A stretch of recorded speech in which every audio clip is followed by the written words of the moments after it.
வணக்கம் friends, welcome to round about guys YouTube channel. எல்லாரும் எப்படி இருக்கீங்க? நல்லா இருக்கீங்களா? ஒவ்வொரு நாளும் ஒவ்வொரு கோயிலை பற்றி டீட்டெயிலாக இந்த சேனலில் பார்த்துட்டு வரோம். இன்னைக்கு நம்ம பார்க்க போகிற திருக்கோவில் விழுப்புரம் மாவட்டம் பூவரசங்குப்பம் எனும் ஊரில் உள்ள அருள்மிகு லட்சுமி நரசிம்மர் திருக்கோவில். இந்த கோயிலை பற்றி டீட்டெயிலாக தெரிஞ்சுக்கலாமா?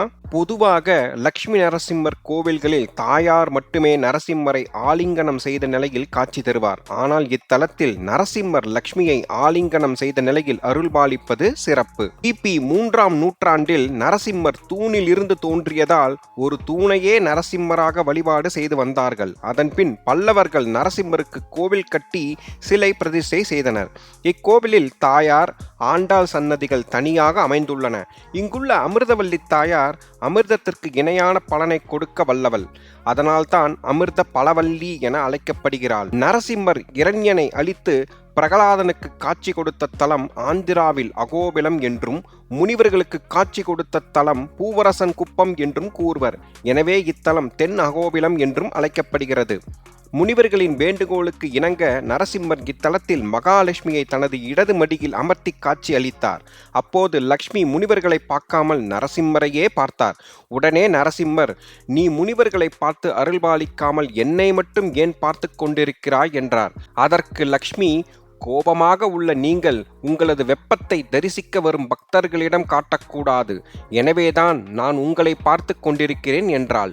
அதன்பின் நரசிம்மரின் கட்டளைக்கு இணங்க லக்ஷ்மி ஒரு கண்ணால் நரசிம்மரையும் மற்றொரு கண்ணால் பக்தர்களையும் பார்த்து அருள்பாலித்து வருகிறாள். நரசிம்மர் தன் மடியில் அமிர்தவல்லி தாயாரை அமர்த்தி இடது கரத்தால் அணைத்து வலது கரத்தால் அபயம் அளித்து சிரித்த முகத்துடன் சீரிய சிங்கனாக 12 திருக்கரங்களுடன் விளங்குகிறார். பொதுவாக நரசிம்மரின் உருவம் பெரிய அளவிலும் தாயாரின் உருவம் சிறிய அளவிலும் அமைந்திருக்கும். ஆனால் இத்தலத்தில் ஆணுக்கு பெண் சரிசமம் என்பதற்காக பெருமாளின் உருவத்திற்கு தகுந்தாற்போல் தாயாரின் உருவம் அமைந்துள்ளது.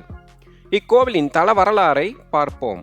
பகவான் நரசிம்மர் அகோபிலத்தில் இரண்யனை அழித்த பிறகு உக்கிரம் தணியாமல் அலைந்தார். இரண்யனின் கொடுமைக்கு பயந்து காடுகளிலும் மலைகளிலும் ஒளிந்து தவமிருந்த முனிவர்கள் நரசிம்மரின் தரிசனம் கிடைக்க வேண்டினர். அப்படி காட்சி அளித்த தலங்கள் தமிழகத்தில் 8 உள்ளது. இத்தலத்தின் கிழக்கே சிங்கிரி கோவில், மேற்கே அந்திலி, பரிக்கல், வடக்கே சோளிங்கர், சிங்கப்பெருமாள் கோவில், தெற்கே நாமக்கல், சிந்தலவாடி ஆகியன அமைந்துள்ளன. சோளிங்கரிலும் அந்திலியிலும் யோக நரசிம்மராகவும், சிங்கிரியில் உக்கிர நரசிம்மராகவும், பூவரசன்குப்பத்தில் லக்ஷ்மி நரசிம்மராகவும் அருள்பாலிக்கிறார் நரசிம்மர். இக்கோவிலின் மூலவர் லக்ஷ்மி நரசிம்மர், உற்சவர் பிரகலாத வரதன், தாயார் அமிர்தவல்லி, தலவிருட்சம் நெல்லி, தீர்த்தம் சக்கர தீர்த்தம்.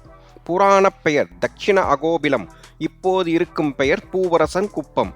கோவில் திறந்திருக்கும் நேரம் காலை 6 மணி முதல் 12 மணி 30 நிமிடம் வரை, மாலை 4 மணி முதல் இரவு 8 மணி வரை திறந்திருக்கும். இக்கோவில் புதுச்சேரி செல்லும் வழியில் வளவனூர் இறங்கி தெற்கே 8 கிலோமீட்டர் சென்றால் கோவிலை அடையலாம். விழுப்புரத்தில் இருந்து பஸ் வசதி உள்ளது. அருகில் உள்ள ரயில் நிலையம் விழுப்புரம், அருகில் உள்ள விமான நிலையம் சென்னை, திருச்சி. மீண்டும் ஒரு நல்ல பதிவில் உங்களை சந்திக்கிறேன். இந்த வீடியோ உங்களுக்கு பிடித்திருந்தால் லைக், ஷேர், சப்ஸ்கிரைப், கமெண்ட் செக்ஷனில் கமெண்ட் செய்யவும். நன்றி, வணக்கம்.